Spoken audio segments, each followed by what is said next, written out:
Kembali di Kompas Petang, Saudara. 6 penagih utang atau debt collector mencegat dan merampas sebuah mobil berisi 5 penumpang perempuan.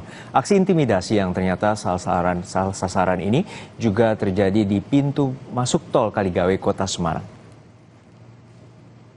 Makanya. Loh, ini rental loh. Iya, memang mobil yang rental ini masalah. Sebuah video aksi penagih utang melakukan perampasan mobil yang ditumpangi 5 penumpang perempuan beredar di media sosial.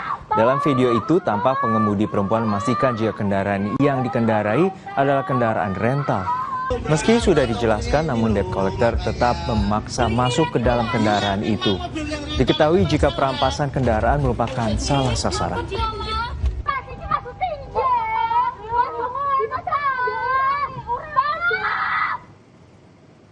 6 penagih utang yang melakukan teror dan intimidasi terhadap seorang penyewa mobil di Kota Semarang, Jawa Tengah ditangkap di Reskrimum Polda Jawa Tengah. Dari pemeriksaan para penagih utang itu diketahui salah menargetkan kendaraan.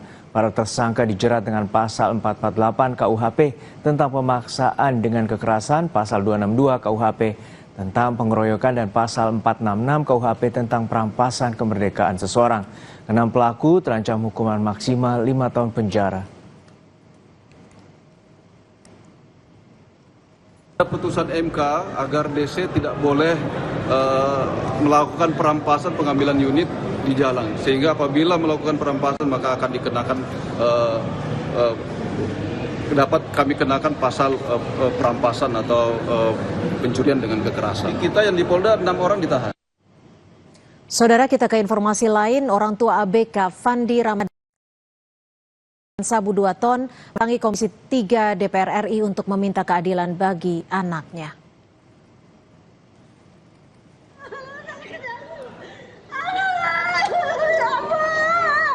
Dalam rapat dengar pendapat bersama Komisi 3 DPR, Ibu Fandi Nirwana menyampaikan kembali pengakuan anaknya yang pernah menanyakan langsung barang yang masuk ke kapal saat berlayar kepada kaptennya.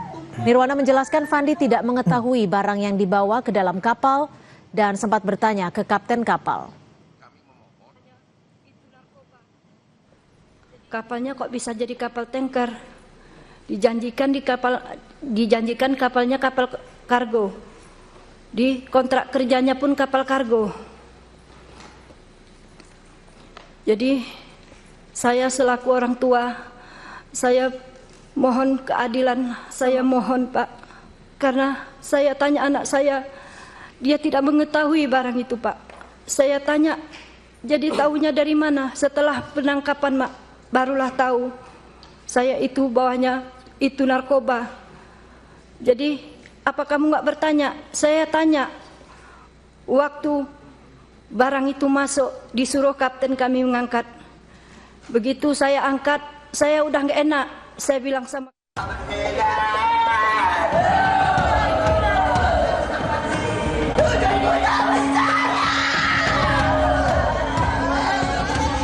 Nenek terdakwa ABK kapal yang dituntut hukuman mati terkait kasus penyelundupan sabu 2 ton histeris saat menghadiri pledoi cucunya di kantor Pengadilan Negeri Kota Batam.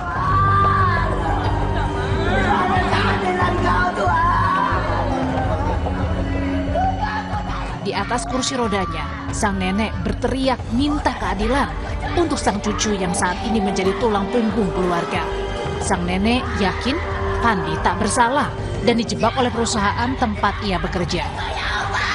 Presiden, tolonglah, memang dia satu-satunya lah, satu-satunya tulang punggung saya. Dia tak bersalah, memang tak bersalah. Saya tahu bagaimana cucu saya itu, dia memang murni tidak bersalah. Dia hanya dijebak orang itu. Baru 3 hari dia berangkat, saya bilang juga hati-hati ya Nek, ya Nek. Doakan aku ya Nek, ya Nek. Dalam sidang pledoi atau pembelaannya, Fandi menyangkal semua dakwaan jaksa, termasuk terkait uang yang ia terima sebagai bukti setuju bekerja dalam kapal kargo yang mengangkut 2 ton sabu.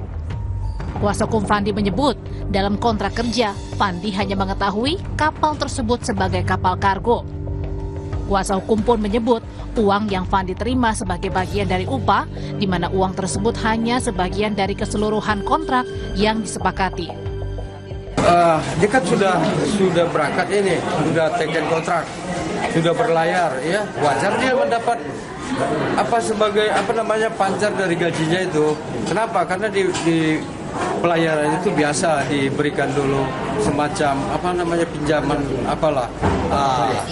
itu pun kan tidak melebihi dari gajinya, hanya 25% dari gaji yang disepakati dalam kontrak. Jaksa penuntut umum menolak nota pembelaan yang disampaikan anak buah kapal Sea Dragon, Fandi Ramadan beserta 5 terdakwa lainnya dalam kasus penyelundupan 2 ton sabu. Jaksa menolak klaim terdakwa Fandi tidak mengetahui muatan narkotika di dalam kapal tanker tempatnya bekerja. Jaksa menilai terdakwa aktif membantu proses pemindahan barang dan tidak melaporkan adanya muatan terlarang. Menolak nota pembelaan bersama terdakwa Fandi Ramadan untuk keseluruhan. 2. Memutus perkara ini sebagaimana dalam dakwaan pertama primer penuntut umum, serta surat tuntutan yang mana telah penuntut umum bacakan pada persidangan pada hari Kamis tanggal 5 Februari 2026, yang pada prinsipnya kami selaku penuntut umum tetap pada tuntutan pidana tersebut. Demikianlah jawaban atas pledoi terdakwa dan penasihat hukum. Kini proses hukum terhadap terdakwa Fandi dan 5 ABK lainnya masih bergulir di Pengadilan Negeri Kota Batam. Sementara keluarga terus berharap keadilan, termasuk meminta kepada Komisi 3 DPR. Tim Liputan, Kompas TV.